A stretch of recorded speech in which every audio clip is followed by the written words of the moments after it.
Good evening and welcome to this evening's festivities. This is the continuation of the Rocket League side of things. I am Strive, joined by the fantastic Soy Sauce on desk.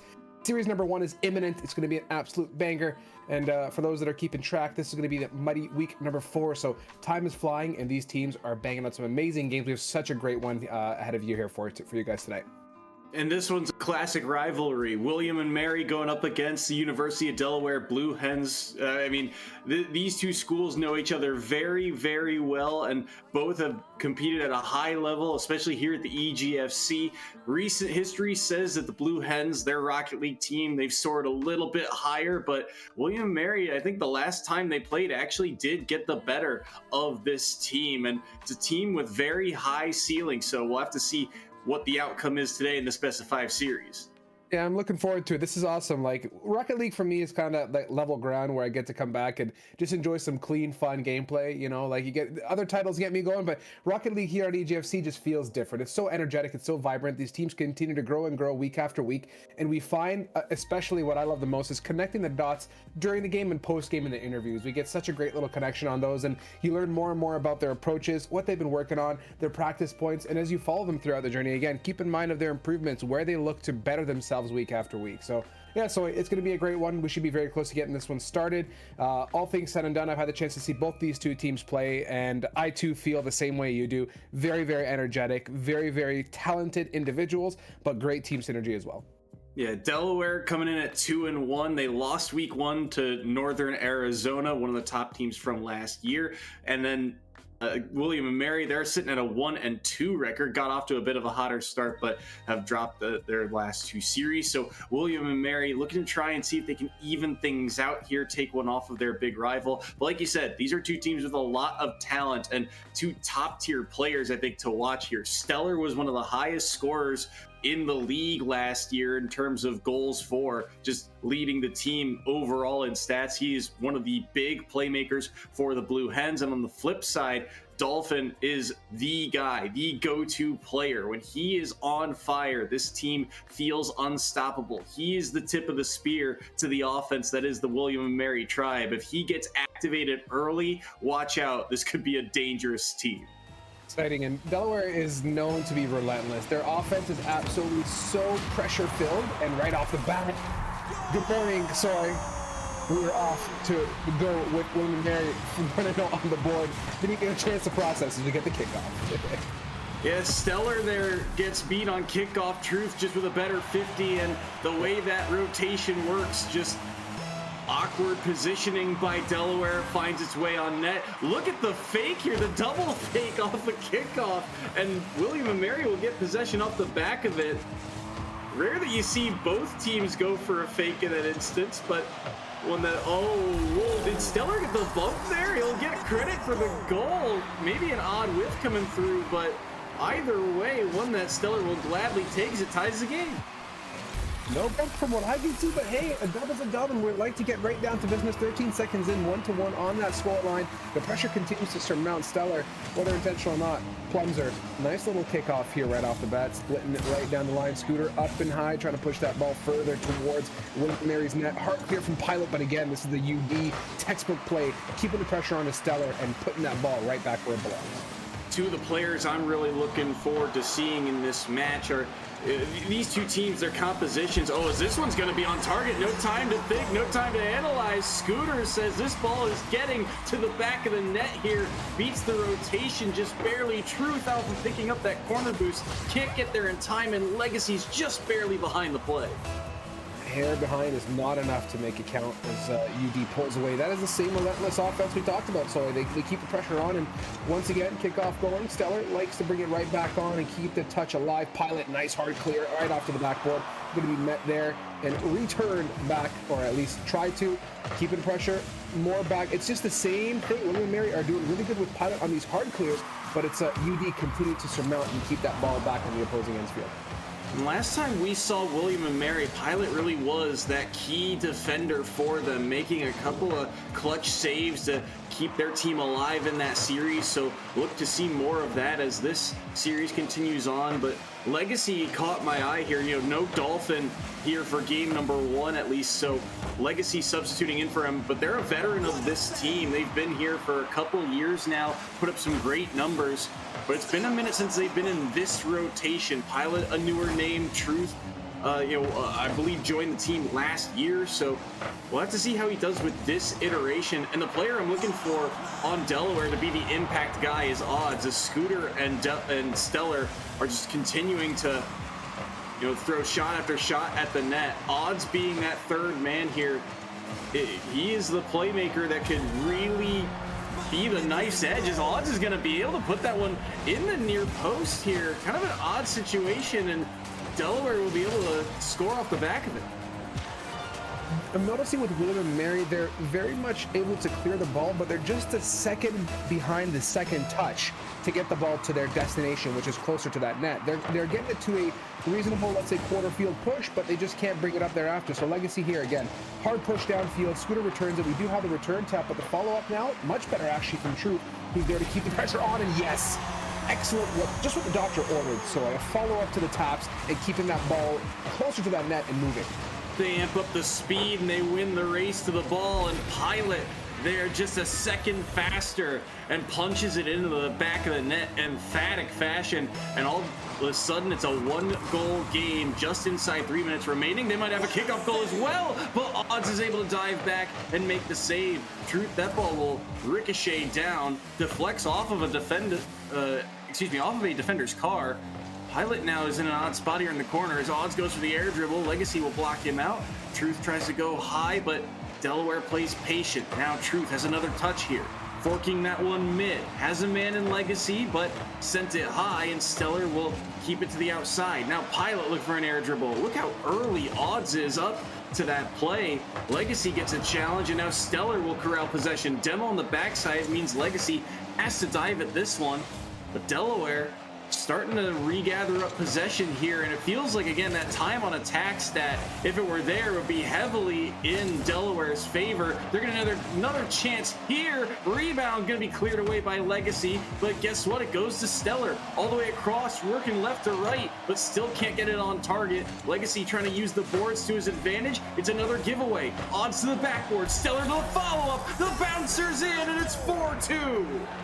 Massive pressure there coming out from the University of Delaware. They continue to absolutely barrage the backboard, keep the pressure on the net, as you can see, and it's just a matter of time until the dots connected on their own and Delaware got on that board. That is the kind of stuff where you talked about, so like time in possession means the world, and Delaware's definitely got that stat down pat. Like you mentioned too, the constant barrage of shots and the inability of William and Mary to cleanly clear this ball away. It's like hockey. You got to be able to send that rebound away. You got to be able to clear the zone and have them reset. And William and Mary, they can get the initial save, but the rebound is just so dangerous. Even here, look at the follow-up up the crossbar, and Scooter gets the dunk. It's 5-2 Delaware. Whether it's Delaware being up early in the air to hard clear or up early to support each other, you can see Scooter and Odds have been at least 1 goal apiece in the right place at the right time, able to push that ball that extra 1 meter and get that sucker in the net. Delaware continues to bring the goods here. Nice kickoff here for Odds as well. The return is great for William and Mary, but again, you got to love to see Scooter up in the air, intercepting the ball for what it's worth, with Stellar to follow things up and get it past midfield. Truth, kind of in a backwards position there, forked that ball mid. Luckily, Legacy was there to get over to that ball and deny a potential giveaway. Legacy will now rush in through this corner, hits his side, and Truth will just push that ball mid. Pilot races in for a shot, gonna be denied. Truth can't really jump at this one, sticks to his hood though. Now Pilot in that corner, denied by Odds. Odds will get the clear as well. Legacy to keep this one in the midfield. Pilot looking for the air dribble, doesn't get the block onto Scooter though. He'll go up the wall now and center this ball for a teammate. Looks like Stellar on the air dribble, and he'll get the flick off the crossbar again. That's a handful of chances, I believe, for Scooter or for Stellar that have gone off the crossbar and out instead. But still, Delaware maintaining the lead, maintaining possession, and with short time remaining, game one's looking rough for William and Mary. very stable gameplay from Delaware. We have a great mix of passing plays, solo plays, nice ball control at individual moments there that we saw from Stellar. Nice little pinchy there to get the ball way back downtown as the time dwindles. They've got that three rounds or 3-score delta, so they're looking to maintain that and just close this one off. 3 seconds remaining, which means that you're right. Game number 1 will go to Delaware here as Truth gets picked off, and it will be a goal for the road. Tack another one on for Scooter. 6-2 the final score in game number 1, and Delaware's offense firing on all cylinders here. And it's back to Thorough sweep for University of Delaware. I mean, the one for the road was the icing on the cake, but they were absolutely on point. Much of what we saw last week. We continue the same saga as we get into game number 2. Let's see if William & Mary can make some minor adjustments here and start to gain at least some ball possession time back for themselves, control it a little bit more, and keep the pressure on UD. Part of that is what you brought up about that hockey analogy and comparison. The hard clears are going to be very relevant and important for them to make sure that they can at least do something about the barraging offense of Delaware. 14-3 in terms of shots totals. 14 for Delaware, 3 for William & Mary. But William & Mary scored twice on 3 shots, so it tells you that their shooting percentage is very high. So if they can just clean up that defense, get that ball out of their zone, their offense can generate some solid chances and potentially put up some more goals against Delaware. But the problem is, again, being able to clear that ball. It was a lot of east to west gameplay for William & Mary, and that is a very double-edged type of style. Like you saw at the very end, if you don't really get the boost or get the flick at the right time, you don't get a good challenge, you're going to get picked off, and it's an easy backdoor goal if you don't get a good challenge. So that might have to be something to look at here. Maybe you can get a solid air dribble over top. Maybe they just have to, try and flick the ball faster, but it's something that has got to change if they're going to battle back in this series.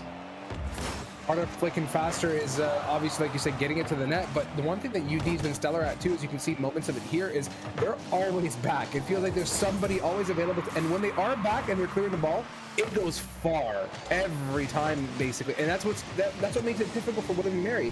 I think where they're going to start to shine is if they can get some really fast passing plays and some really hard pressure on that is not going to give UD time to react. They have to bring up the tempo a little bit. Oh, the 2v1's an easy walk-in for Odds. They recognize it and they capitalize. And look at here. Stellar sees the ball and says, nope, I've got the goalie. Odds walks this ball in. It's 1-0 Delaware. Nice little play. Odds wanted to really frost the cake, whether it was a recognition of the goalie being bumped around and bullied or whatever else. The fake to the air dribble or off the air dribble was also really nice to watch here. Big pressure again from William & Mary. Pilot and good old Truth continue to keep the ball in the opposition field. And again, the exact same thing. So painful when you're trying to hard clear it out. Or sorry, William & Mary, I apologize. So when UD now are feeling, I think, exactly a bit of their own medicine, where they're having a hard time getting the ball away. And now finally they're back in possession. Scooter beating the ball and getting up in the air nice and early. A second tap is to come. Odds off the backboard. It's a floater. There's opportunity, but no one there to receive it with just a bit of a late show up from a UD team member. Truth pass across, shot, save made by Scooter. The passing play was dangerous, but Scooter reads it well. Intercepted by Scooter again. That one not on target. This one from the ceiling. Legacy will be able to race over and block that one. Now Scooter working through the corner, challenged by Truth. Odds tried to go low on him, and now Stellar, waiting at the midfield, will catch it. Like you said, that third man back always being in the right spot. Nearly a sniper's shot there from Odds from the far corner. Pilot and Truth unable to turn on this ball cleanly, and Stellar will redirect it towards net. 2 players here in the Delaware corner. Odds now marching forward, short side angle, and he's got it. 2-0 Blue Hens. There was a moment in time where I felt Stellar and Scooter were kind of piggyback behind each other a little bit too much, whereas Stellar could have been in a receiving position and vice versa. But the cleanup still worked out for University of Delaware. They had the third man available to come in and seal the deal. So something that you can do a little bit better might be to spread out and not double commit to the same ball in a corner per se. But it's working out for them. So let's see how they go ahead. William & Mary on the opposite end, though, so I still struggling to get ball possession and to get this ball in the opposing net. It's trouble as this time is taken away from them. Really pinned to this corner as it rolls all the way across now. but Scooter is there. Air dribble attempt, going for the backboard. No double tap available though. Pilot got in his way. Legacy, I don't know if he fully meant to bring that one around, but they will get a clear off the back of it, only for a moment though. Scooter again on the intercept at midfield. Pilot now, intercepted by Odds. Odds is in a bad spot here, and Truth will knock that ball forward. Gets back to this ball as well. Runs out of boost, so Scooter will be able to just tap that ball towards safety in the corner. Stellar now on the dribble. Two players collide, and it's Legacy to win the challenge. Odds plays patient, gets by the potential bump of Legacy, but Pilot is there to march forward. Stellar with the save, and the redirect off of midfield is dangerous. Truth will pinch that one off his crossbar and out. And Delaware, well, you're starting to see a little bit more presence defensively here. William & Mary, you're starting to get more possession, but no clean chances on net for them. No, certainly not. And there's been moments of brightness as you've been communicating, and you're right. You could almost pin the word intercept on a soundboard and on a button and press it on demand. UD has been so good at keeping this ball in their chokeholds and putting the pressure on William & Mary. Odds here going up again. Time in and time out, these balls are floating above net for William & Mary, but there's just no conversion as UD continues to get those taps and touches and move it away as we go back and forth. Down to Pilot now. Scooter hopping up nice and early, attempting to get a little wall tap there. Not possible. A passing plays on the board, but Legacy intercepts it. Again, the same old drill as Odds is right off the backboard, ready to send her away.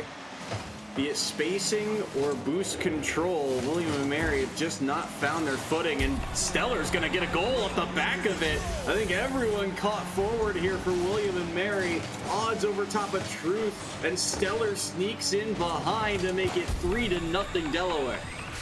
It's all about the sneaky plays with UD. It seems like they're just ready to attack at any given moment, and they're finding these open net opportunities almost flawlessly, it feels like. There's just so much going in their way when it comes to their play style, and as they leave this ball floating now from Legacy to get a tap, we're really hoping that William & Mary can bring some pressure. Truth is there for the follow-up, but not before getting a love tap from Scooter. Passing it wide, no connection there from Pilot as Stellar goes for the clear right on back again. A little tap there from Odd. Scooter's up. Do we get the tap off the backboard? It's about 6 meters off, but the pressure from Stellar continues right back to Scooter. Looking to connect and get the ball back towards goalpost side, but Pilot, again, attempt to control, intercepted by Stellar. UD keeps the pressure on them. Chipped up high here, 30 seconds remaining, and Stellar, no chance at a comeback, he says. The dagger right in front of the net. 4-0 here off the feed from Odds, and look at that angle, using the ramping part of the stage back down to kick that ball fast out to the mid, and Stellar finds goal number 4 for Delaware. Now short time remaining here.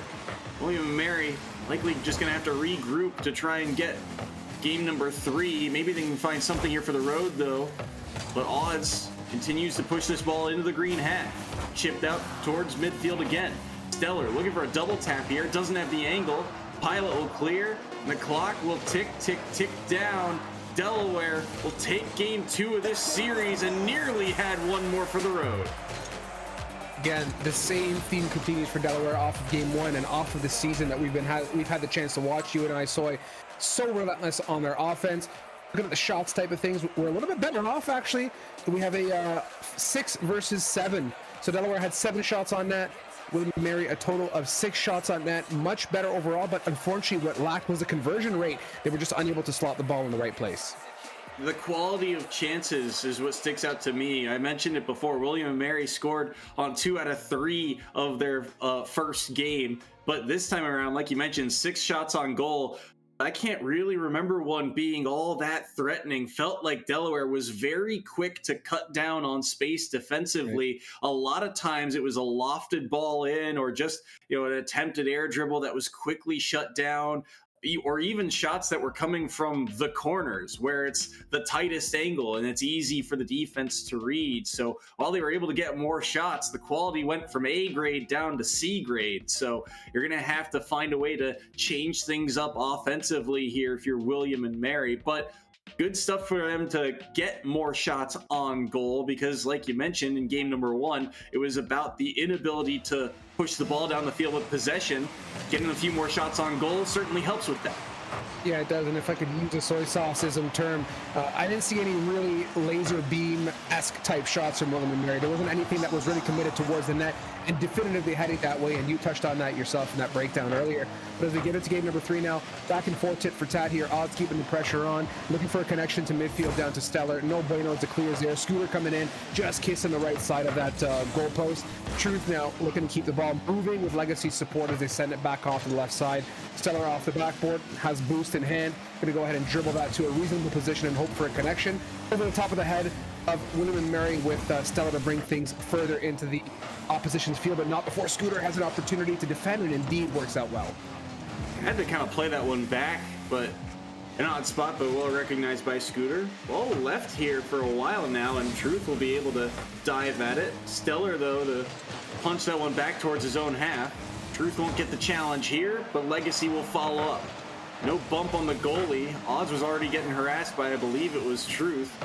He's now backtracking. No boost, actually minimal boost. Corner gets stolen as well. Stellar finds a bump. Legacy gonna move this ball out of his own corner. Centers it towards Truth. Dangerous play, gets away from one defender, or one encroaching attacker, I should say. Still free at midfield for a long ball shot wide of target. Stellar will make sure of that. And Odds will now launch this ball right back in. You were talking about those big booming clears. Delaware loves to do it, and they're still finding pockets of space that William and Mary are just not occupying. But it might be the Tribe with a chance here. High off the backboard. The rebound shot is good. It's Pilot to strike first. It truly is a moment of how much can you offer to this backboard? How hard can you attack and keep that ball in the right neighborhood? And that is the first laser beam-esque moment that I can say I've seen from William and Mary. Very definitive. The ball was in the right neighborhood. The follow-up was there. UD, though, got to be careful. They're little monsters in the shadows. They're just hanging out in the darkness, waiting. And although the hard clears are going to one of the two corners, perhaps in a lot of cases, it's being received. And there's always someone waiting in the shadows to receive that ball. But now, again, the same relentless push towards William and Mary's backboard. Truth looking for a clear, and it's just a matter of time there. So how much can you barrage before it finally connects and hits the net? The unfortunate triple commit from William and Mary. Everyone bites at the follow-up shot, and the ball simply falls into Odds' lap. It's an easy side flip into the net to make it 1-1 here. Tie this game up for Delaware and William and Mary. And Delaware are looking to get this lead back if they can. Two players bite on this, though. It's Pilot who's going to corral possession. Moves through the corner, centers this pass, but Truth bit a little bit too early, got behind him. Stellar gets to move the other way because of it. Truth and Odds beat him to the ball. Truth, no touch coming through. Legacy will force that one wide. Follow up here from Scooter. Goes to the midfield. Pilot redirects it to his right. Legacy, up the mid boost, can come off the wall here and get a touch. No flip reset, but the redirect is on target, and Scooter will get the block. Now Odds and Scooter committing on this one, and Truth's got the backdoor goal. 2-1, William and Mary. Very, very good approach. This is super nice for William and Mary. You can see the pressure that Truth brings in there. Stays firm on the grounds and doesn't back away after a bit of turmoil, fighting for ball possession, and they are able to get it. UD, moments of light for them too. Stellar, great ball control throughout that possession session we just saw. Able to push the ball further and further back, but it was ultimately that relentless push from William and Mary to connect the goal here, as Truth is doing much of the same now. Lingering in the side of University of Delaware. Odds hard clearing it off the backboard, as Odds has been doing time in and time out this matchup. Scooter now occupying that defensive position, looking for a touch, and does get it with plenty of boost to spare. Nice little love tap to get it out, but it is received very nicely by Pilot now, who's looking to get something back with some support. Where is it? And it is here in the form of Truth. These air dribbles are a little risky, but as long as William and Mary are in front of them, they're able to minimize the damage. Truth got a good challenge there. It's going to come off the corner, ricocheted back towards the wall. Pilot high at the backboard here. Stellar, good pop-up. Will try to keep it for himself, but Legacy is there. Now Odds to punch this ball forward. Redirected, and Truth has to jump at this one. Dangerous spot. High shot here, and it's a goal from Scooter towards the far side. Tie game at 2.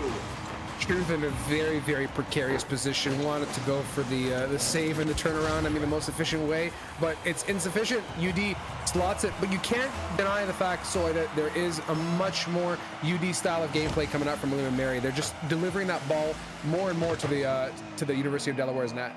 They're finding space. They might have some here. Two players there, but no defender in sight. And Pilot will capitalize off the back of it. Legacy just beats the player outright. And where did Delaware go on this play? Completely different area code, it seems like, but William & Mary, we've seen this from University of Delaware before, the same type of stuff. They're finding those opportunities and they're slotting it. Pilot winning a nice little kickoff here. Goes off to Friendly Odds, who's bouncing away in the air, plenty of boost to spare. Pilot receiving it now. Off the side we go, a little bit tap into midfield, but Stellar coming in, looking for a second connection, intercepted really quickly now. Odds in possession, will have the boost to back it up, going to the ceiling and falling off as the ball is absolutely flying at Mach 6.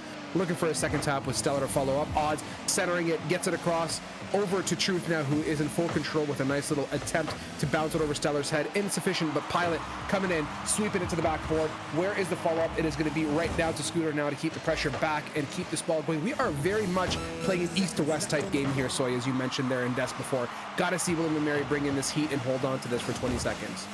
Playing a lot faster, and they're playing keep away right now in the Delaware zone. They can't get a shot on target, but no one's been able to cleanly possess this ball until Stellar here kicks it out, but it's popped up by Pilot. Got the side boost, I believe, as well. Odds to punch it back into the green hat.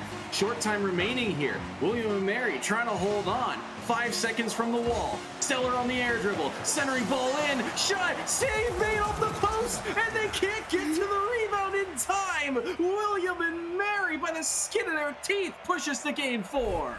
Get me out of here. If our viewers weren't buckled up already, well, you should buckle up. That was a nail-biter ending there. Looking at the stats and a bit of a breakdown, the conversion rate was certainly there for William & Mary, able to convert 50% of their shots into goals. You can see Delaware also brought the same heat, 7 shots, but the conversion rate not as great, obviously. So William & Mary, without a doubt, Soy, have adapted and have made some great changes to their gameplay. Yeah, William & Mary, the time of possession, again, being a huge factor. It feels like they stepped up the pace of their game. They just said, okay, we just need to play a bit faster. And even though there's some odd touches, the ball isn't, as controlled. It's not getting always on target. It's the fact that it's not on the hoods of the Blue Hens cars, because we've seen what they can do, right? When Delaware has space to work with, when they've got time, they can push this ball on net constantly and just throw dagger after dagger towards the net. But William & Mary on these air dribbles, even though they're pushing it east to west, if they can outspace Delaware, they can find their own pockets and generate their own chances. But I gotta say, that was nail-bitingly close. They got away with one, probably another second on the clock, and Delaware would have likely had a goal for it. But it's one that William & Mary will gladly take. They keep this series going. And now we get to see if they can continue that pace of play. Pilot's stuffed out by Stellar here, and Legacy will backtrack. Stellar's going to get a pinch here. Goes all the way across to the other side of the field.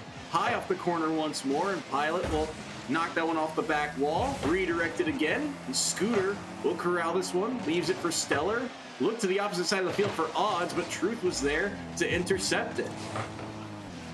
Right back now, possession of Pilot and Stellar, butting heads, butting the ball now. Scooter up for the ball. Nice little tap, but not necessarily with the right intent, perhaps, as it gives Truth an opportunity to clear it right back over to Delaware's side of the field. Odds now, full ball control, looking to volley over someone on William & Mary's head. Not happening so well, as again, the follow from UD has been superbly great. Legacy intercepts it with a little bop now, going to the wrong side of the field. The bop goes to Scooter, and that's going to convert a goal for UD. This clear here by Stellar. Legacy's just trying to kick this one out, thinking that there's pressure on. He's just trying to keep it in the yellow half, but it goes too far away, and it sets up Scooter. There's so much space for him to pick his spot with that shot, and he nails it. 1-0 Delaware here, and off a kickoff, it's gonna go to William & Mary. Pilot trying to play patient, trying to fake out Odds, but Odds is having none of it. Look at the emphatic power he got on that challenge to help clear this ball away. Stellar's now looking for a long ball, and Truth can't get there in time. Scooter from distance, 2-0 Delaware. That's a first from Scooter, I think, from that range especially. Tough moment for Truth, who had the right idea, just again a second behind the ball. It's been the common theme here for Delaware. They're one step ahead of William & Mary's thought process and one step ahead of the ball, time in and time out here. Kickoff underway, nice little 50 down the board with Pilot in possession, popping it up, but again, it's the wrong type of pop-up, giving the possession to Stellar again. Stellar got a nice air dribble pass there, but the shot follow-up was wide. Pilot now looking for the 2-on-1, and he's got the bump play again. We saw this earlier from Delaware, but this time William & Mary take a page out of that book. Truth hunts down odds, and he just can't get there in time. Beautiful conversion, way to stuff the ball into net. William & Mary, 3:19 on the clock.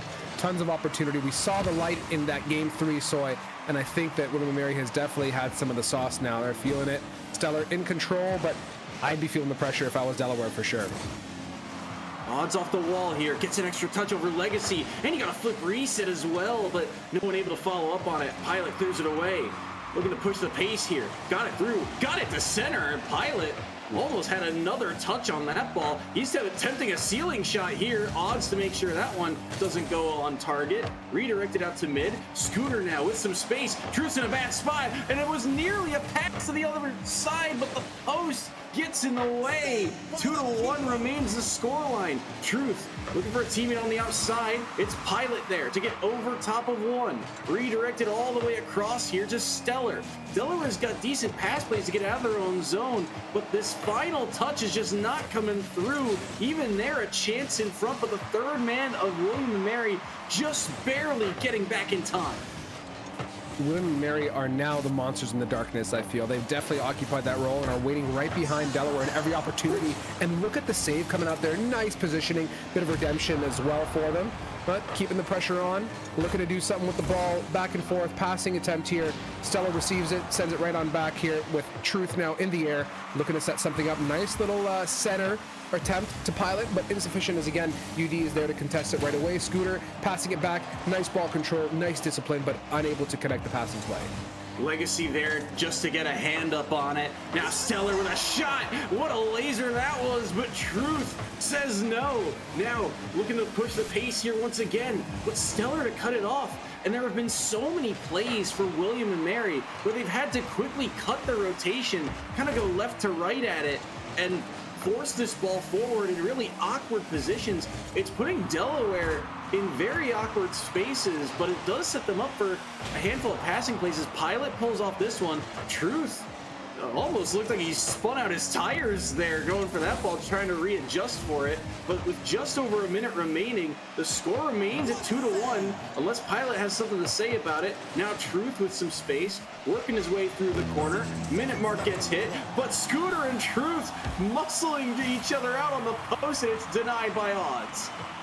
Nice little touch and redirect there from Delaware. Stellar had a angle that was brewing. It was cooking, just unable to connect there. It looked like it was going to slot on through. Nice contest coming in as well from Delaware in the air. Pilot continuing to redirect. Nice support as well. Legacy looking to chase the ball back, unable to get a touch. Right back to the midfield of Truth here. Up for the ball. It's a floater. Stellar gets the tap on it. Coming in his Legacy like an absolute hot rod. But no conversion occurs here as they continue to barrage and attempt to get the ball away. Truth here trying to get to the ball, but Scooter just a hair faster. Stellar, a nice tap. Truth as well. Where are these balls going? That's the first hard clear in a little bit we've seen from William & Mary. 17 seconds to make something count here, Soy. And that they need. Legacy's got the boost. What can you do with it? Tried to fake out one, but it gets chipped away at midfield. A race for it now. Pilot from distance. It's high. Scooter kicks it to the corner, and there was a demo on the backside. Stellar trying to wind down the clock. The intercepted shot just barely off. Saved by Odds on that near post side. Stellar now with possession. Pilot to try and keep it up. Can't find a touch, and Delaware will close out the series with a 2-1 victory. Delaware brought the heat in game number 4 there. They played it just so cleanly. I'm in shock. It really felt like William & Mary had some good sauce brewing, but Delaware went right back to the roots, continued to be relentless on their offense. They were just faster, a second quicker to the ball, time in and time out, and it worked out for them. But William & Mary, I'm still in awe. So I expected something very, very nice that matchup. They had something figured out in game number 2 that really made me excited for this matchup that we just saw finish up here.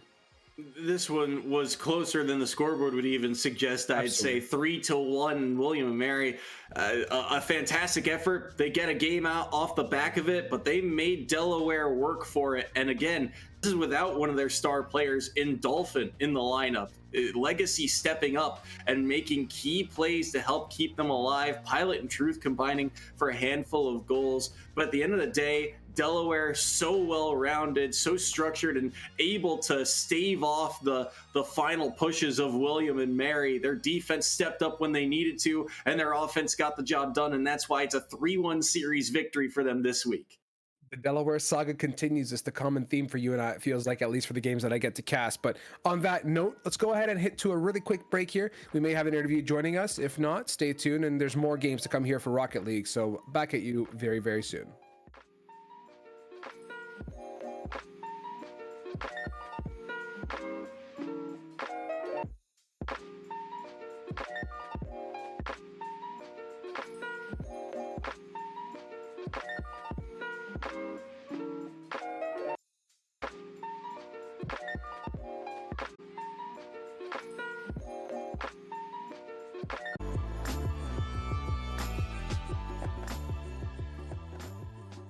Welcome back to the EGFC desk here. I am back with Soy Sauce, and interviews, as always, are appreciated, and we have the fantastic Stellar joining us from a absolutely awesome looking arena in the back there. Stellar, congrats on the win, and awesome work today. Thank you so much. Awesome. Let's get underway with some interrogation, shall we? Talk me through the game that didn't work out in your guys' favor. I'm just going to ask a very simple and open question. What did William and Mary do, minus stepping up the tempo, is what it really felt like that kind of got you guys off foot? You guys were super good on follow-up shots, great ball control and possession, but things just kind of slipped away, but you guys were able to really bring it back together in our this game-deciding matchup. So walk me through that a little bit. Yeah, they kind of got the jump on us in game 3. We made 1 or 2 like crucial mistakes that led to them getting some easy goals on us that could have definitely been prevented. So game 4, we kind of just had to lock down and make sure that none of that happened. And you know, it happened once or twice, but thankfully you do win if you score more goals. So we did well enough on one end of the field. Then you know what I mean. We did better on offense and defense. I got you. I mean, you guys at the end of the day were relentless on that backboard and barrage them time in and time out. And yes, you are right. Statistically, if you do score more goals, you're going to win. So congrats, Salar. I'll pass it off to Soy for question 2. Yeah, so this is I talked about it in the pregame a little bit, that this is kind of a school rivalry for you guys. William and Mary and Delaware have been, you know, big rivals in scholastic sports, and here in esports, you guys have been in the EGFC for what feels like since the start, really. So I guess, can you kind of speak to the rivalry between you guys and, you know, the competition between you guys, and how that kind of plays onto this stage? Yeah, it's always been there because we're in the same conference, and then it really stepped up last year when they reverse swept us in the Eastern Conference like playoff bracket. So then that was kind of like the wake up call. Like, okay, this is like a thing now. But no, everyone at William & Mary is super nice. They came over. They came up to Delaware for the EGF LAN last year. Got to meet them in person. They're all really nice guys. So, you know, everything aside, it's like a fun little rivalry that we get to have. I like it. Awesome. That's fun. So you gotta love it. I mean, looking back, hindsight 2020, if I could rewind time and go through some of these days of esports and having that an arena like what you guys have back there and all that, that's really cool. I appreciate that, the love between you guys. And the final question here on desk, nothing too complicated. Any shout outs, anything you want to share, feel free and go for it. Yeah, shout out to my teammates who are right next to me. I'm gonna Cool. How can I Banish. haha. They're playing ranked without me because I'm getting left in the Like dust. true teammates. Yeah, wait, I can't put this thing back on.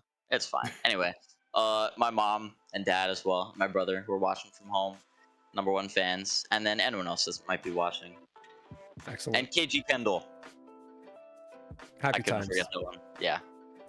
You made it count. We're proud of you, Stellar. Great job here. And on that note, I think, sorry, that sums up our first series. Stellar, thank you so much for being with us. There's so much more Rocket League to come here tonight. So for our viewers that are tuned in, expect bangers like this all evening. We'll be back to you very, very soon.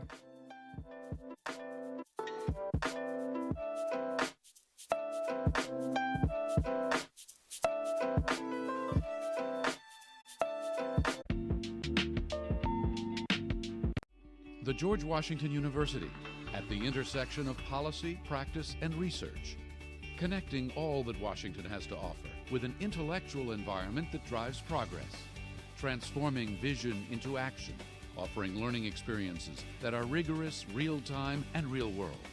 In a city shaping the future, George Washington is a place where faculty and students don't just study the world, they work to change it.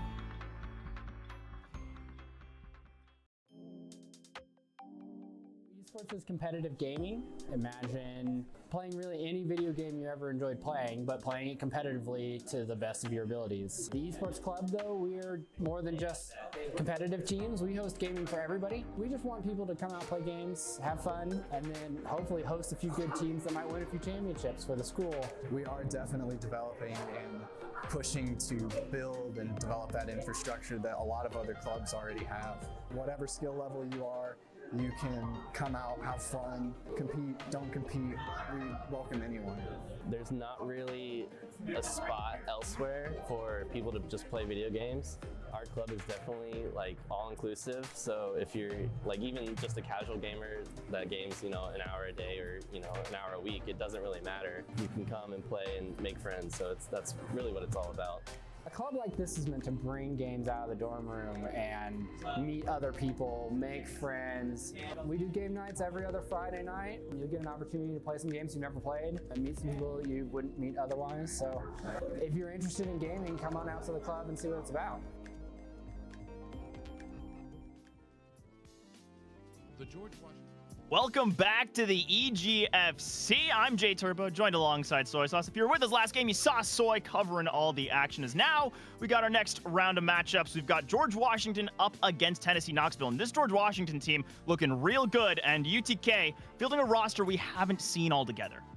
Yeah, George Washington got a huge win last week. Really a fantastic, reverse sweep, I believe it was, to push over in that game 5. And it was because of, their newer roster players like Maggie stepping up in that sequence, Sticks being that captain, that spearhead. But on the other side of the pitch here, Tennessee, like you mentioned, it's 3 players that we haven't really seen play together all that much. Jobro stepped in late last season, played well. Hermes is a name we've seen very frequently, but Purple is a player that we've seen getting more and more time here at EGFC, just hasn't spent all that long playing with Hermes and Jobro in this iteration. Yeah, and I think that's going to be a great test for this roster as well, right? Purple obviously showing they're here to play as the engines are revving. We're on the pitch, and that test about to begin as we're seeing just some passes back and forth. Jobro over to Hermes. Nice little attack to start things off. Tennessee trying to get things going here, but George Washington headed the other way. Sticks with a hard pass across. Everyone here backed up for Tennessee, but Purple will dribble this one out. Challenge as well. Gets another block to force this one into the blue half.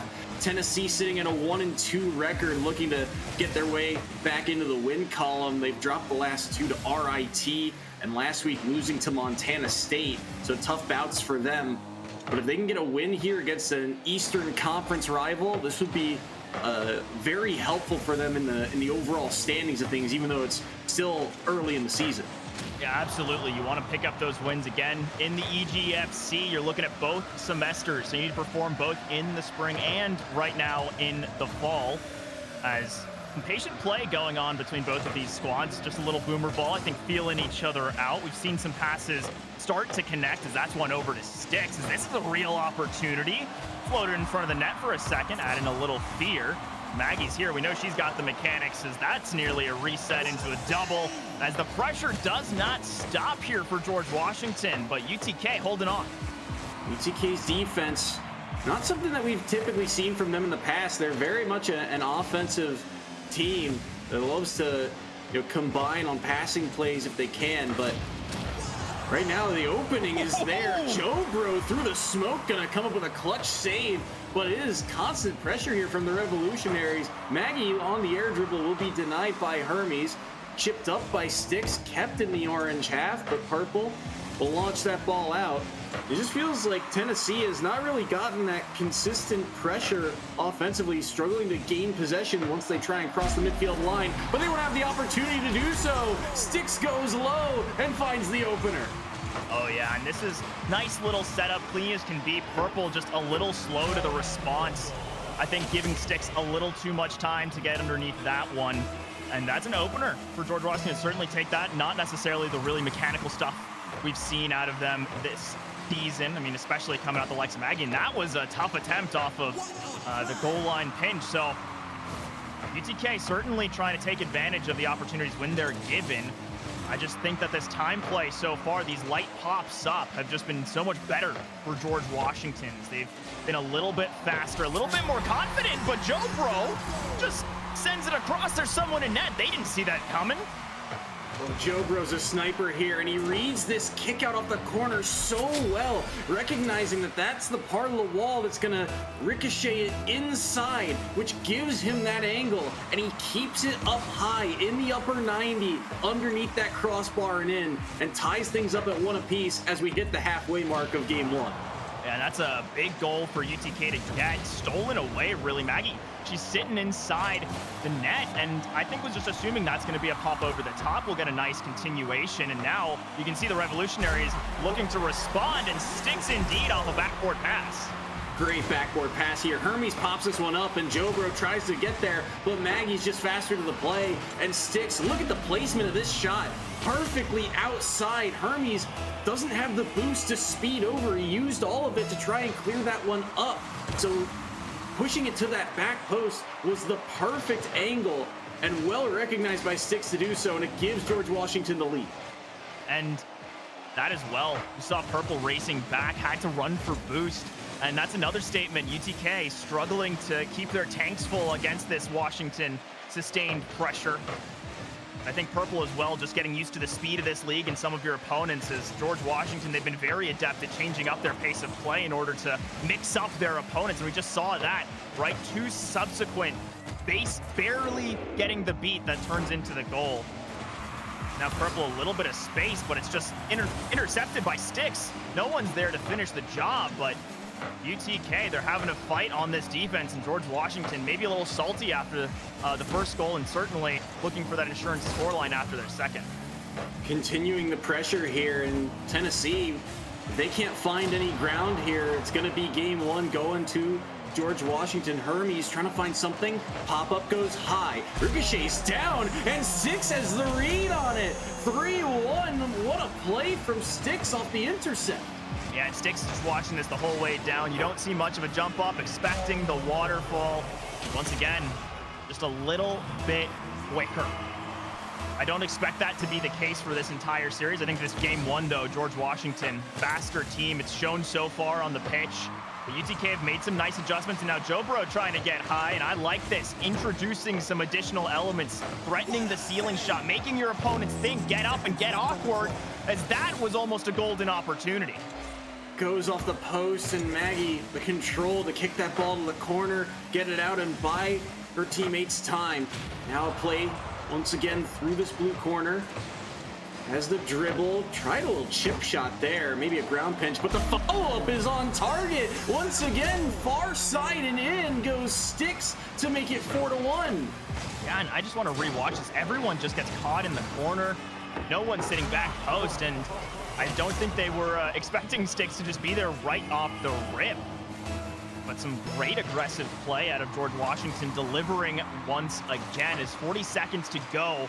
And if you're UTK, I think your mindset just has to be, let's get 1, see what happens from there. Don't worry about the comeback.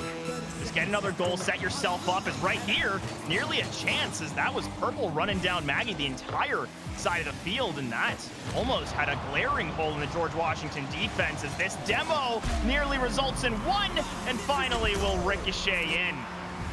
It started off with that save, though. Ardnor gets a huge save. Maggie plays smart through the corner. The demo comes through as well from Ardnor. And then Styx plays cleanup crew, recognizing that third man's just a second too late to the play. And the pinch will still get inside that post. So 5-1 for George Washington. And this is a scoreline that's starting to reflect a bit more of how commanding this offense really was here in game 1. Yeah, it's very reflective of just the possession we saw out of George Washington. It feels like 3 of the 5 minutes at least were just spent inside the defensive third of Tennessee. So I think for them, it's a matter of the Boomer Bowl feeling it out at the start. They looked pretty good. They were able to keep up, but once George Washington turned on the gas, and I mean, look at that, an ace performance out of Styx, 5 in a row, just finishing the job when it needed to be done. Maggie also getting a playmaker call there with 3 assists on it. Interesting that Argnor, I mean, didn't really have to get too involved offensively, but when you've got shooters like Maggie and Styx on your team, right? If you are that back line, all you got to do is make sure this ball stays in the opposition's half, and that's what Argnor was able to do more times than not. Couple of clutch saves from them as well. And Tennessee, again, their defense constantly tested. Their offense just never really got a great opportunity to get their feet wet this series. Yeah, that's what it really felt like. And Argnor as well, on a few of those goals, enabled by just the demos coming through. That's something we're seeing a lot out of George Washington that isn't quite as common for other teams in this league, as I do believe we're getting a substitution in for Tennessee. So that would be a very interesting change. We got Shaka coming in. Yeah, Shaka is one of these players that I think is newer to UTK, but is absolutely a top talent. I mean, when Tennessee was entering the CRL qualifiers over the summer, Shaka was on the roster with Jobro. So it's a player that, has a little bit more time on this roster, a little bit more experience, and that's going to, I think, upgrade the offensive firepower that Tennessee is bringing to the table. Yeah, I absolutely think so. And we saw a few of those defensive moments where George Washington was just barely able to sneak it through. It was Purple just not quite being quick enough on the defense. And I think that this is a great demonstration, though, of UTK being willing to try and develop their players and giving them this playtime. And Purple generally was still keeping up with the rest of the team. I think that, again, just the pace of play coming through from George Washington, very tough. But Shaka, as you mentioned, on this main roster, looking for those CRL quals, playing in CCA Opens, this is going to be a bit more of a test, I think, for George Washington, as you're going to have an extra mechanical threat hitting the pitch. Yeah, it's going to be very interesting to see how they adapt to coming into a series, right? In the middle of it is a very odd spot. You don't have that full 3 games to really adapt. And, you're already playing against players who have played that full first match. So surely something to watch and see how quickly they can get their feet wet into this series. But I still think George Washington, I mean, the emphasis is on them. They had such a commanding start to this series, and they had the ability to apply really solid offensive pressure. It wasn't just one type of offense from them. It was plays from the wall, it was demos, it was air dribbles, it was shots from distance. They just found ways to get the ball mid. And Styx, again, I have to commend them. Not only did they get all 5 goals there, but just the ability to read the play so well shows the expertise that they bring to the roster. Yeah, bringing in that longer experience, and just the fact is, if you're entering this space, you're able to read those waterfalls, you're demonstrating this extra offensive capacity. Certainly showed in game 1. And I'm still just, again, looking towards this Tennessee team, right? Jobro and Shaka having played in lots of CRL qualifiers and stuff along those lines. Lots of best of 3s in those tournament formats. So I think stepping into this one, you have to approach it like you're approaching an open tournament where you're realistically looking at a best of 3. You're just going to have to get one more to secure the series. And if they're able to, again, step in with that and also bring in enough of a dynamic change into their play, I don't think George Washington's going to be sitting on as much of an advantage as you might expect going into this game number 2.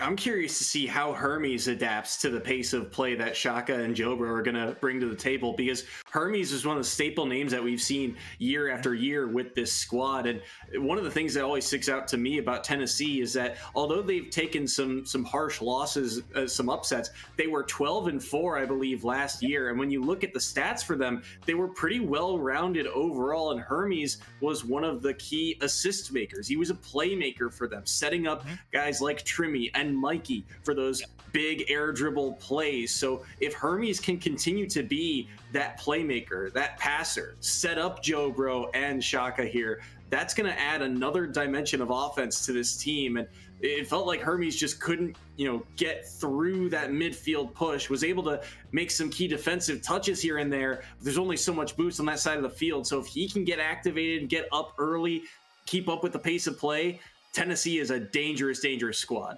Yeah, and Tennessee, again, looking to last season, they were one of those rosters that you were always sort of interested to see how they'd perform in playoffs, because sometimes they just turn into king killers when necessary and be a real threat in your lower bracket. And we saw that, right? 12-4, you said in their opening in last season, demonstrating that consistency, and Hermes bringing that expertise, and Joe Bro as well, having a lot of playing time last year.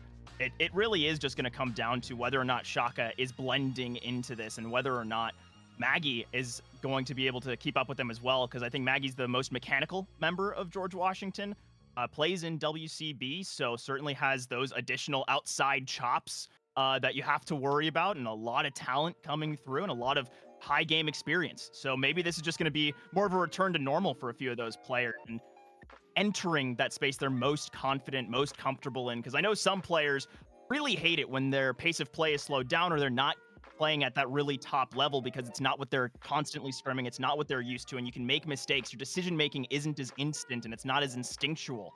So we'll see if that becomes a factor as well.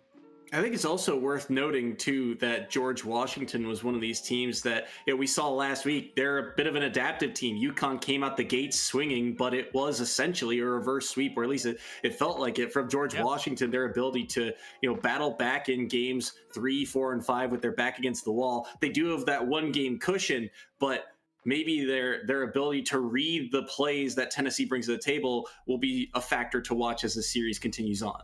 Yeah, I think so. Believe that we're just taking a minute to get this lobby set up, so we're going to cut to a very, very quick break, and when we're back, we'll have the high-flying action of Game 2 of George Washington versus UTK.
See? Told you. Super quick. We're coming right back out of break. Found out Shaka's computer just had a bit of a hiccup, but that's all been resolved. We got everyone in the lobby and should be hitting the pitch in just a few moments, Soy.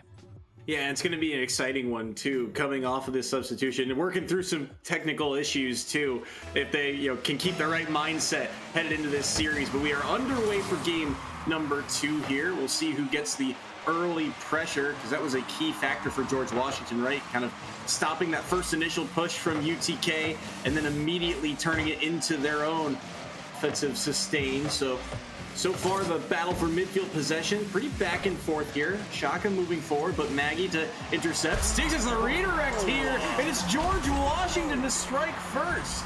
Yeah, and I want to just catch the replay, see exactly how Sticks gets in this position, just on a contest with Hermes playing the same line and a nice little outlet.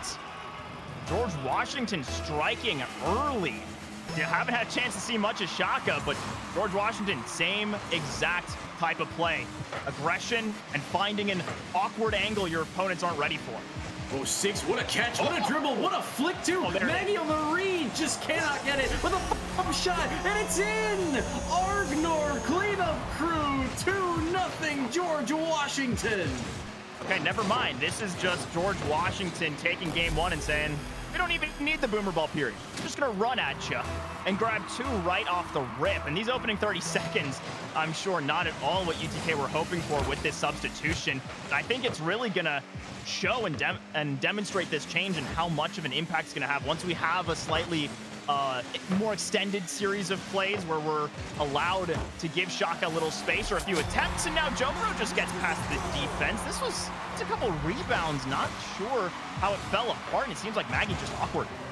Yeah, just an odd giveaway here. Argnor's clear went to really nobody at midfield, popped right to, I believe it was Jobro, who goes for that air dribble attempt, and then Hermes gets the follow-up off the backboard, which sets up Jobro for the immediate turn and follow-up shot. And it was a 2v3 essentially, as Jobro gets a nice air dribble here off a kickoff, off the ceiling, and they get that last second touch over top of, I believe it was Styx, to tie the game at 2 apiece. And it seems we've just shaved a minute off the clock with no consequence other than UTK now having all of the momentum, as Jobro just giving the space to go for a ceiling shot, now trying the exact same setup, going to get shut down with a little physicality. But this is more what I think UTK wanted to see is... Oh, don't tell me. Oh, no. That... Can we acknowledge that Styx has all but one of George Washington's goals? I mean, I don't know if Styx scored that goal. I feel like Jobro scored. I guess that's fair, that's fair. But that clear, I mean, just a powerful clear that gets misread, and in an unfortunate situation, Styx has to dive at this one to make the save, but still, George Washington will gladly take that one. And that's the power of the third man. Just, you have to be able to read the play so well, because if you're too far back, you don't get those clean offensive chances. But if you're too far forward, you cost your team a goal. So your decision making has to be on point.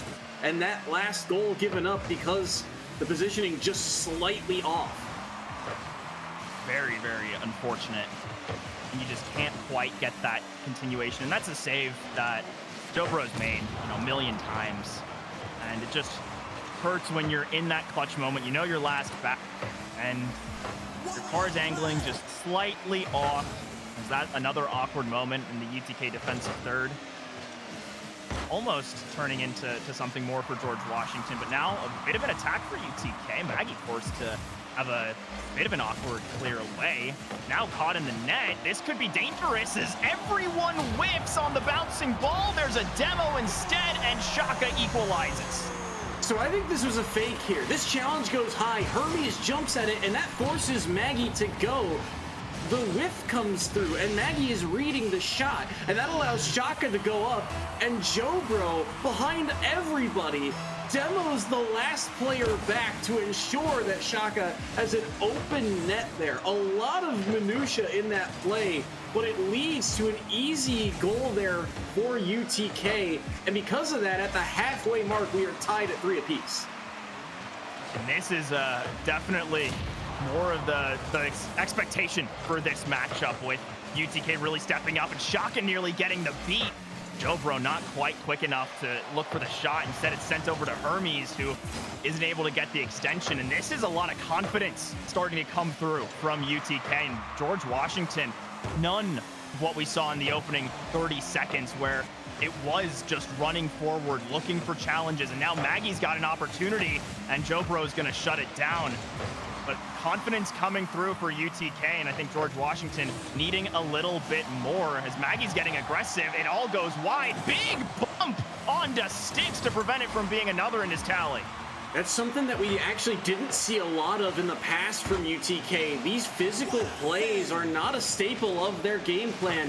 They're being so clutch here about the timing of when to go for them. And specifically, it's Jobro being the tough guy, being the bruiser, stepping in.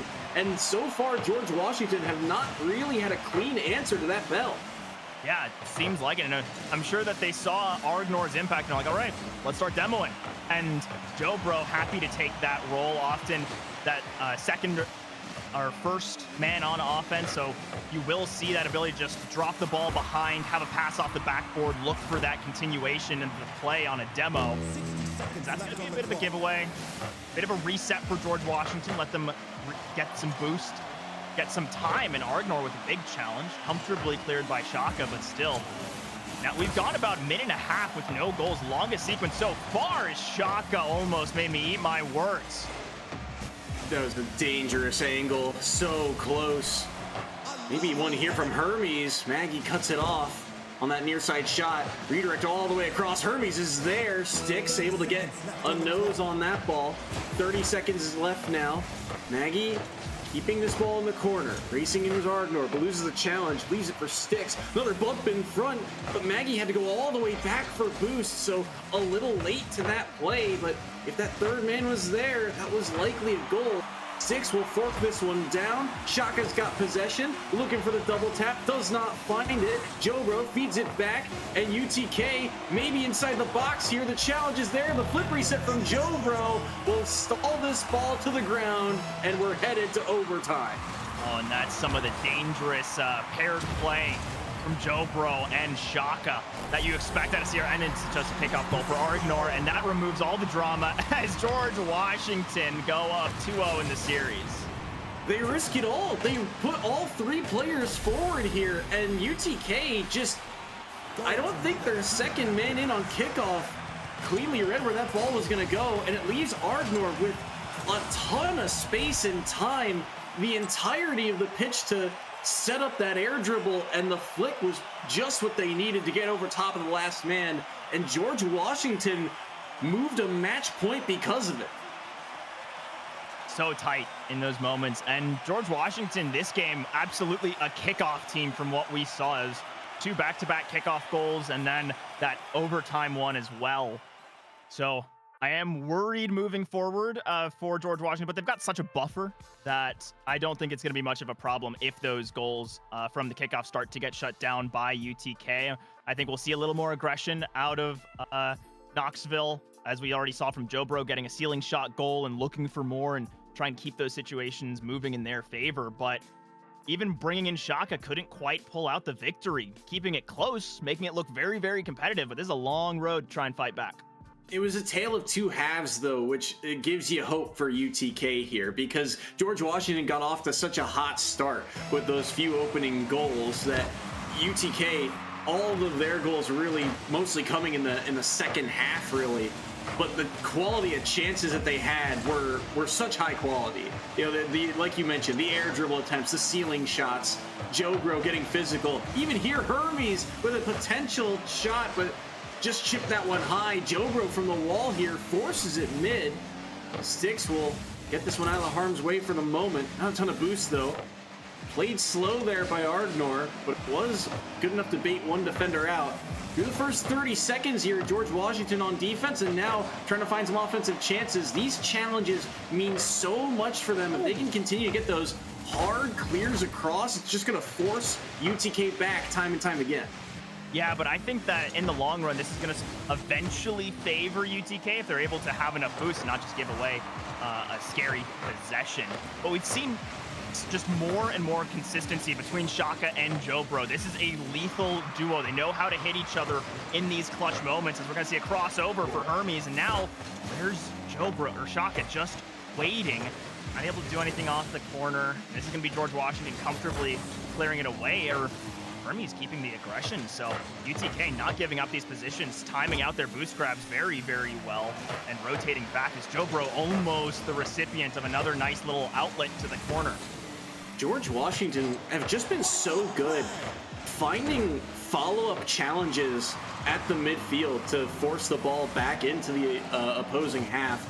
Be it, an attempted air dribble from their opponents or just a play off the wall. They seemingly position their cars perfectly to get those challenges, to push that ball immediately back. Just those unexpected second touches, giving them an extra second. Maggie has to pop that ball out.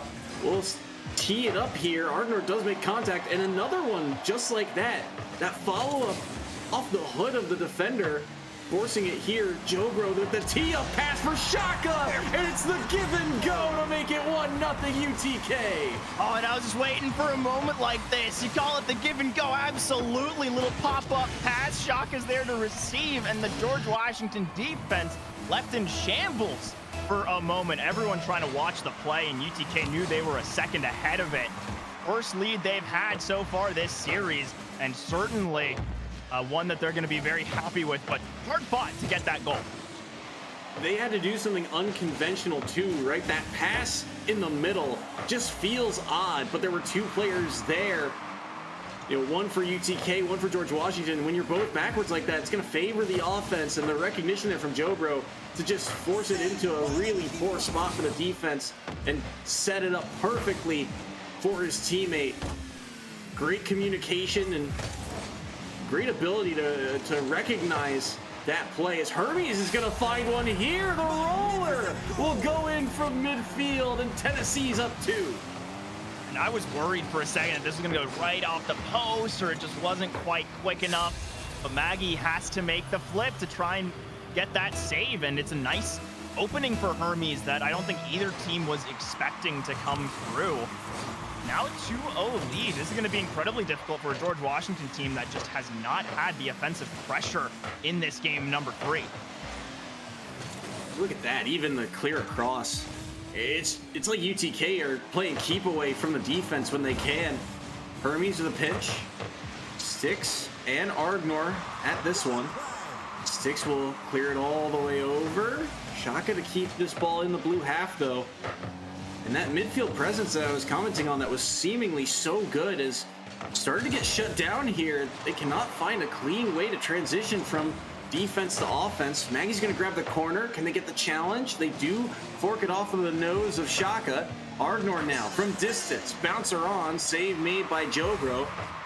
Lofting in the air for a long period of time, and Maggie darts out of left field and strikes. One goal for George Washington. My goodness. So close. Shaka playing a really delayed third man and didn't expect that speed from Maggie. Some great recognition, great team play. Now George Washington creating that threat. They still have that sweet potential. Now a little extra confidence, and that's a team tackle coming through from Jobro and Shaka. As this one's racing right towards the net. It's close off the post. And that clear from Shaka will keep this one not so dangerous. Those are moments you can't give away to a team like George Washington. Those redirects too, I remember those were something that really helped against that UConn team, as that was a dangerous short side shot. Maggie will kick that one off her own wall to try and buy the defense some time. Sticks and Maggie here trying to combine in this corner and get this ball out of harm's way. Jobro with a touch back. Punched right back into the blue half. Maggie can't get there. Sticks will pick up the corner boost and get the block. Jobro centering pass. Sticks doesn't get there, and the shot's on target. Hermes to extend the lead. And Maggie again in the goal line. It just turns around at the wrong moment to try and reset, and you're just done at that point. Really good positioning again. Hermes just finding these tight little openings. Hasn't been the flashiest player at all. Hasn't been a huge playmaker, but certainly has been delivering in this game 3 when needed. Now with 2 goals left, George Washington, they're going to need one quick, and then another one of those kickoff moments. Can they find it? They're stuck on defense here. Sticks with another goal line save, and no one can follow up. Hermes now in the air dribble, gets under Sticks. Maggie again has to pop this one back towards her own net. Will bounce in front. Maggie's got minimal boost, can't turn on the ball. Hermes will just corral possession, and the clock will strike 0. It will be cleared away. It's UTK who get on the board. Yeah, in those last 30 seconds, great play from UTK. Hold on to the ball, slow things down, go for pops, waste as much time as possible. Don't give any momentum over, and just ride it on home. That's exactly what we saw. And just look at this performance out of Jobro, right? 0 goals, 3 assists, 3 saves, 5 shots, applying pressure, making saves, setting up teammates, and nothing much to say beyond this swap's working for UTK. It shows you how instrumental Jobro is into this offense, just being everywhere on the pitch. Even if they're not the ones getting the goals, they're being the setup guy, like you mentioned, getting demos, getting physical, getting all of those assists, finding Shaka. Such a creative play to, park yourself there in the middle of the defense and tee it up instead to find those windows. Really well executed upon by Tennessee, and the momentum in their favor now as we head into game number 4. Yeah, and there's still a ways to go. They still need 2 more. I know we're talking like it's just UTK's running away with this series. George Washington don't gotta hope. No, not all. Just this UTK team is stepping up, and George Washington are gonna have to fight hard to get this last win. As now Maggie might have an opportunity. Slows things down. Will get slowed for a second, and just one little hole, and Argnor is going to pierce right on through. I was going to say, I feel like if George Washington are going to try and close this series out, it's got to be through Argnor, and he steps up with a huge goal here off of Maggie's 50. Just believes that that ball is going to find its way inside the box, and like you said, splits the defenders with it to make it 1-0, and George Washington get the early cushion. Nearly another, and this follow-up from Maggie was nearly close as well. Argnor diving in here as the third man, can get back to it. It's a follow-up from Maggie off the board. The follow-up shot towards the corner from Sticks is just off target. Oh, that's so unfortunate. Going back to the start of that sequence, Sticks, you gotta get those empty nets. I think it might have just been a moment you're going a little too quick, and just one pixel off can send the ball flying up towards the backboard. That was a free opportunity. Give yourself an insurance scoreline, get yourself that 2-goal buffer. Now they still hold the lead, but UTK certainly bailed out of a very risky situation, and that was a moment that just gave me a little pause, seeing Hermes as third man so far forward, just stationary for a second, and might mean that UTK has to watch out, and Stick's gonna come over top. Argnor slicing in here. This one high up the backboard seems like it's a shotgun buy, but look at him just eliminate Shaka from the play. Get down, Mr. President. This shot's going through. Like, yeah, I can see the image in my mind. Just Argnor, black suit, got the headpiece, and just runs right on in. And oh my word, some physicality. Didn't see much of that in game number 3. Now giving George Washington an opportunity here in number 4. And UTK, finally, onus is on them to make a play, have something change. And I think it's going to have to be not necessarily slowing down the play, but tightening your play. And it's moments like that where you've got some direct passes, and moments like that you want to force from the George Washington defense of everyone going up. That was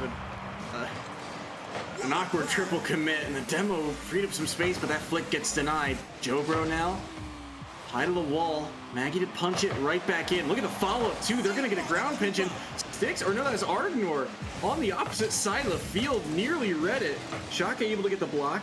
Another one denied away. This one's on target here, I believe, and Argnor going to pop this one. High up the backboard once more, dropping down, and Jobro can't get in front of it. Argnor now, out of the yellow corner. Moving through, Jobro will backflip to push this one away for the moment. This one tips high off the nose of Maggie. Hermes now, does he have his flip here? Just hands it off to Jobro for the double tap, just wide on that far angle. And George Washington getting away with one there.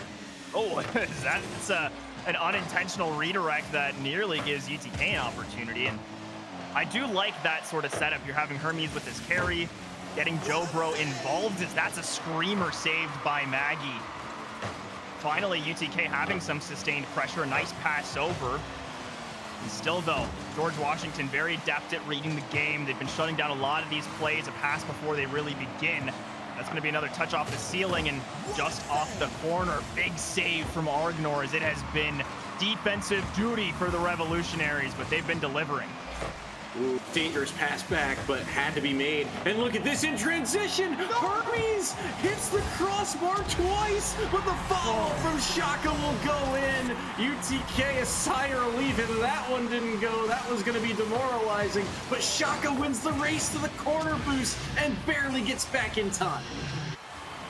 I saw the play materializing, and just immediate, like, heartbreak preparation for that goal not going in, because even though it's not getting you the tie, it is getting you the space and the mentality to really fight for this last minute.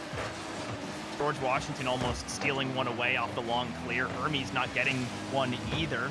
The Shaka's maintaining that continuation, and that's rough for Argnor. Maggie's awkward and Sticks barely in front of the ball, but this is a real opportunity for UTK. So many of these challenges are going east to west, and it's setting up Shaka for a chance. The rebound is there, and it's Hermes to step up on the follow-through with 50 seconds remaining, Tennessee tie it. Yeah, once I saw 3 players going against the grain for George Washington, you could just feel that this defense was gonna fall apart because UTK, they're trying to cross map, they're trying to trip you up. That's exactly what we saw. As Styx trying to go over top, no goal line kickoff heroics immediately, as that's a nice pinch. Little too high up. Jobro almost the chance to really sink that dagger and get 3 right in a row. Hermes looking for the double. Saved easily. 30 seconds on the clock. This is the moment for either of these teams unless we get another overtime. Ardmore towards the backboard. Blocked in front here. Shaka challenged by Styx, but Shaka wins it out. Maggie's looking for the corner boost. Ardmore towards the midfield. Shaka high off the wall, but Maggie intercepts it. Maggie's got a back door, and it's in! With 11 seconds to go, Maggie puts George Washington up 1. Oh, and you can see Jobro, after that touch comes in from Shaka, realizes I'm in the wrong place.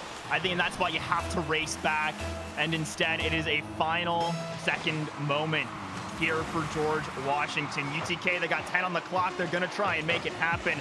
But unless we see some really insane play, good intercept from Styx. Now just got to let it touch the ground if you're a revolutionary and hope it stays alive if you're a UTK fan. That pops over to the right. Ardnor going to let it drop. And it really felt like UTK had figured it out. It brought their way back into the game. But that buffer just proven to be a little too much. I think we might see the series go another way if Shaka's leading in that game number 1. But either way, hard fought. Great win for George Washington, and UTK showing that this is a roster that you have to be scared of if they're all on the pitch. A massive series for both of these teams. George Washington, again, the resilience, because the pace of play really changed once Shaka stepped into the ring. You could tell this offense was finding ways in, finding creative ways to make plays. But their defense from George Washington, again, stepping up when it needed to. And this is something I go back to. It's a very different roster from George Washington from the last time we saw them. And yet the core is still there. That defense is going to get the job done. Defense is going to make the plays. And the offense, when given the opportunities, has to make the most of them. And that's just what they did in this series. Yes, they absolutely did, and those offensive opportunities certainly came through. We're going to get an interview with the offensive ace from game number 1, Styx, in just a few moments, as we'll be right back after a quick break.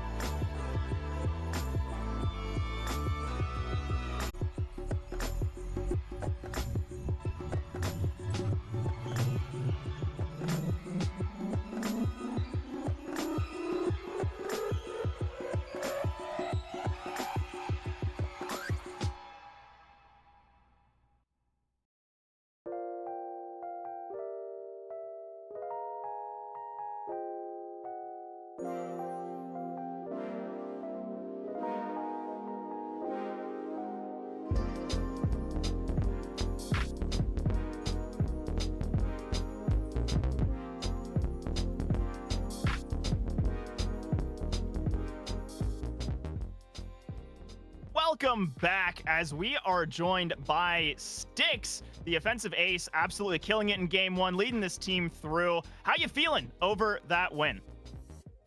Pretty good about it. We're a little scared there after Shaka came in. Shaka played really well. The whole University of Tennessee team played super well today, and I'm just glad we could keep it going in game 3 there and get out of it.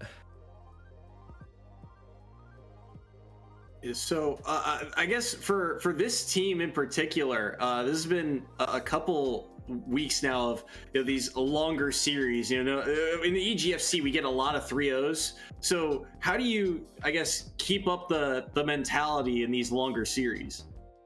I mean, I think we all know that we could do it. We know how we play in scrims, and we're practicing a ton, and we're really working on making sure that we can stay mentally sound, and we know what we can do. And having been able to win those games 1 and games 2, game 3 didn't seem like too much of a setback. It was kind of just like, hey guys, let's reset our mental, let's make sure we're calming properly. Let's make sure we're ready to go for game 4. Let's make sure we take care of who we need to do. And our defensive rotations got kind of sloppy in game 3, so we needed to make sure that we were kind of calling out boost amounts and making sure we knew who was back and all sorts of stuff. So it's really just about making sure you reset after these things happen. I feel like it's the most important thing to sort of staying in a good mental state. And for you guys, I guess I mentioned it a little bit, but this is a very different roster iteration aside from yourself. But like the difference between season 2 or 3 George Washington and this George Washington team. I mean, can you kind of speak to the differences and what the kind of feeling in the communication is? Yeah, I mean, I think we had both Maggie and Agner come in who have had tons of experience in other leagues and stuff. Maggie plays in women's carball and has tons of just like prior experience in these really professional leagues, and Agner has played in different leagues as well. So everybody kind of came in really, really ready to work on what we actually needed to work on, and I think the sort of grind set mentality has been really, really good. I think I am very lucky to have 2 teammates such as them who came in and have been able to sort of like get me back up to speed, having missed a whole year of play there. And I'm really honored to get to play with people who care so much about making sure we're communicating properly and that are so mechanically good as well. They're phenomenal, truthfully. I can't wait to watch highlight reels, go back and watch the series and see how things went down. Well, lots of highlights coming through for your entire team. I'm going to hit you with one last question before we give you your chance to shout everyone out. And I mean, just going into this, what is it like, I guess, internally having to change things up so actively with Shaka stepping in and that kind of pace of play really changing up? I mean, I think we had a good long wait to determine what we would do. I'm glad Shaka was able to get his computer up. He played really well. And I think sort of the first 2-ish or so games we sort of cruised by at a slower speed, and then sort of game 3 we were getting completely outpaced to the ball by both Shaka and Joe Bro, and I just think we needed to make sure we could adapt our speed really quickly. But the important thing was that we didn't get startled by Shaka suddenly coming in and being like, hey, holy, this guy is so good, right? Because the moment you think that, it's over, right? You have to make sure you stay in the set where you can like change up your play and be prepared to make out call outs and in between goals discuss things, in between games discuss things. So we sort of knew what we had to do with Shaka and this new speed of play that Tennessee was exhibiting, and I think it was a very quick adaptation from us, a very good adaptation that led to the victory in game 4 there. Yeah, super impressive stuff. You guys absolutely crushed it. And now, of course, if you'd like to shout anyone out, the floor is yours, Sticks. Absolutely. I would love to shout out all of our supporters there watching in the chat. I keep seeing those numbers go up the moment we're streaming. So that's really good. I want to shout out Agnar and Maggie, of course, Benny, our Rocket League organizer, Brayden, GW's Rocket League president, and super fan Zaves. And I want to shout out my mom and dad in case they're watching, because they like to watch my games too, and that's pretty awesome to me. So thanks you all. Thanks everybody in the chat. Thanks the supporters. My girlfriend watches too. Thank you to her. And super excited to keep the grind up. Grind certainly coming. You guys are going to be a team to watch for the rest of the season. Excited to see more of those developments come through. And thank you so much for joining us, Sticks. And for everyone else, there's still more EGF action on the way. As Soy and I, we're going to be sticking around, and we'll be back in just a bit with our next matchup, which I believe is Bowling Green facing off. Oh, that game was canceled, so never mind. We're going to have a bit of an extended break until our last match of the day. So we'll be back eventually. Sticks won't be. Sticks is going to be enjoying that fantastic win. But for all y'all at home, we'll see you in a bit.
welcome back. Had a bit of a break, didn't get that third match of the day, but we're here for the final one of the evening. J Turbo and Soy to take you through Washington State up against USC. A battle of the West Coast teams, and I love it. It's going to be a fun one. Washington State undefeated so far this season, 3-0, but they've come close a couple of times, a couple of Game 5 victories the past 2 weeks, and USC looking to get back in the win column after last week. They dropped Game 5 to Xavier. They're so far sitting at a record of 2-1, so should be a fun matchup between these two West Coast schools. Yeah, and that game up against Xavier was insane. It was a back and forth nail biter of a series going all the way to 5, settled in the final few moments. So this is definitely a squad that is looking very, very strong. And for Washington State, this team's undefeated so far, and especially for a squad that struggled to get a strong roster together in previous years.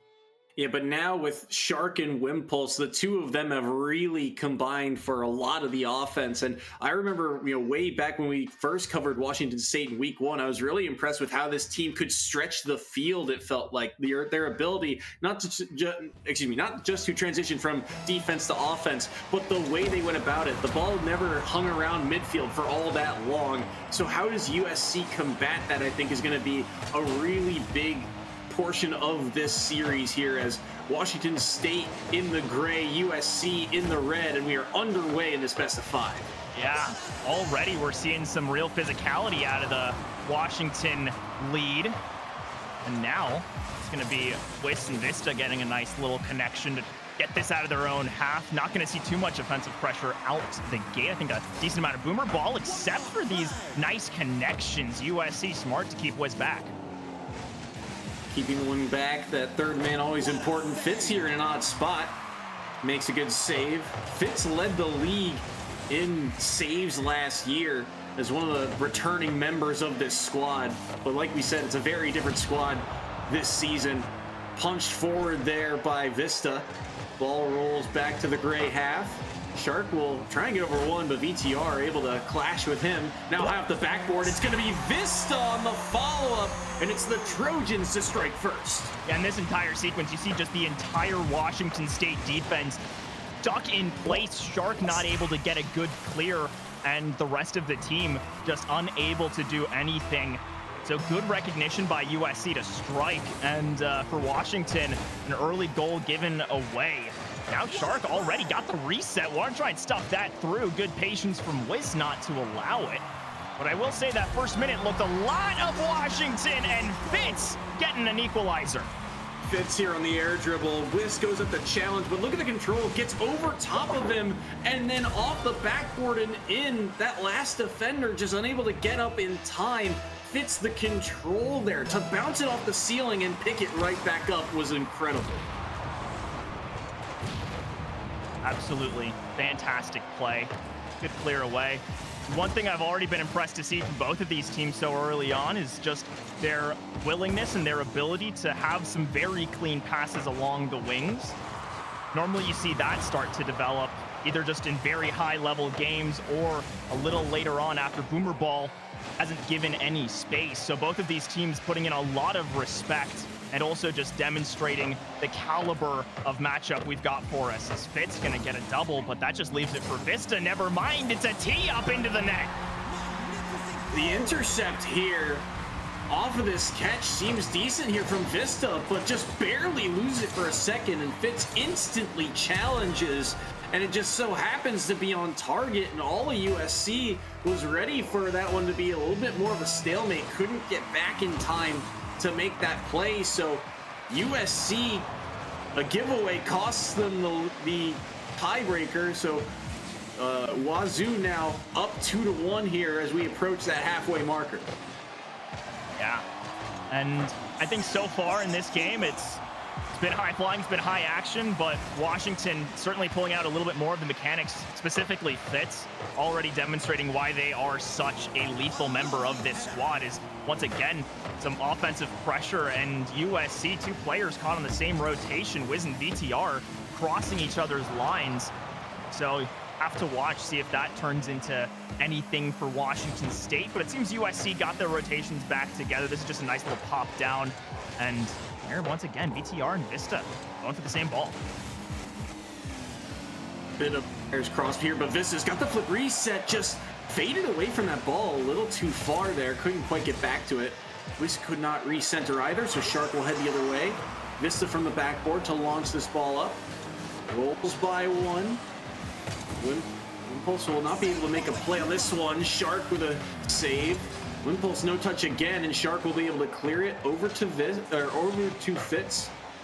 And so far, inside 2 minutes remaining, USC are starting to find some decent possession time, and they're going to get a goal off the back of it. Good feed here from Whist to VTR.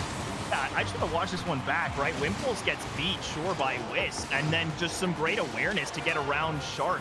Not entirely sure where Fitz was on that play. I'm expecting that they were an outlet player on the opposite side of the field, just unable to get back in time, but great little recognition and just some subtle individual play coming through for USC as, oh, Fitz is in the air, it's scary, and Vista able to get in the way, so nothing too crazy now. But honestly, both of these teams, 2 minute and a half to go. We could already be in golden goal territory as Wiz snatches that one away. Dangerous play there, but I like the creativity from Shark and Fitz to quickly turn there. After Fitz uses that dribble, he's able to pick up just enough boost and quickly turn, recognizing that Shark was going to be able to easily scoop up the ball and dribble it, but they don't quite get through in enough time. And here Shark at the short side can't win the race, but Fitz gets the punch under, goes low, and gives them the lead. Oh, and this is just some great avoidance more than anything from the Washington State offense. They're just making sure they're beating their opponents, not focusing on getting the sharpest shot, right? Wimpulse just wanting to send it to the backboard. Shark, unfortunately, not able to clean up that double, but it doesn't matter. Fitz is ready to collect. You're still getting it awkward for the defense, and that's the biggest deal when you're facing a team like this, is when you force your opponents to stop and think instead of just playing at full speed when they're most comfortable. That's when the cracks start to show. Now Washington State already starting to slow this ball down and try to take time off the clock. Save made by Shark, following up on the ball here as well. From the sidewall, can't find the touch. Giveaway here, pass inside, shot comes through, Fitz with the save, Vista racing back, but he's behind the play, and Fitz goes coast to coast from save to goal to make it 4-2. Yeah, and Fitz read that all the way home. Such an all-in from USC that you just have to make sure you're in front of the play, you catch that third man, and once that commitment comes through, there's just not enough speed in the USC cars to get on back. As this all but settling the score for Washington State. Shark looking for another double to tap things off. Now these 15 seconds gonna expire. Wiss trying to find one final approach. This is looking decent. Vista forces the save out from Shark, and now this calm clear away from Fitz. One final attempt in. Wiz denying that fifth goal on the board. Now this is just gonna be a matter of when does it drop. Vista wants one for the road. That's going to be reset down, sent by Fitz, and commanding lead and a scoreline at the end for Washington State, but I think that this game was really, it felt like a 2-2 affair. I mean, Washington State, Fitz obviously getting 4 goals is also very noteworthy. His decision-making just very, very solid, but I flash back to the quality of chances, right? Every time USC scored, it felt like just a small miscue on Washington State's side, whereas it felt like Washington State had such high quality opportunities. Even USC towards the end, that giveaway, right? The one that made it 4-2, just passing off the wall.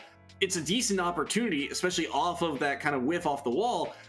But if everyone goes, it's an easy read for Fitz to make, and all of a sudden that's a 2-goal deficit. That's not going to be easy to come back from with that amount of time left. So the decision making of USC too, you also commented early on in the series, just kind of tripping over each other's feet, getting the lines a little bit crossed at times. Feels like USC needed that first game to really kind of warm up to it. We'll see how they respond in game 2. Yeah, I think so. This definitely looks like a USC team, and we saw this in their matchup against Bowling Green sometimes. Vista and VTR will be playing, you know, opposite corners, and there's a ball sent to center. They're both going to go for it, or they're both trying to play a little deeper, and they'll shoot for the same save. But over the course of the series, that starts to mellow itself out. There's a little bit more trust, and also once you feel out how you're sort of responding to these kinds of plays, it adds in that extra moment of, okay, we're on the right rotation, we're staying into this. As already 30 seconds come and gone, and a nice initial approach from USC. Not able to find too much of it, but still, at the very least, keeping Washington at bay, because we saw how deadly they could be right off the rip. It's cleared all the way across here.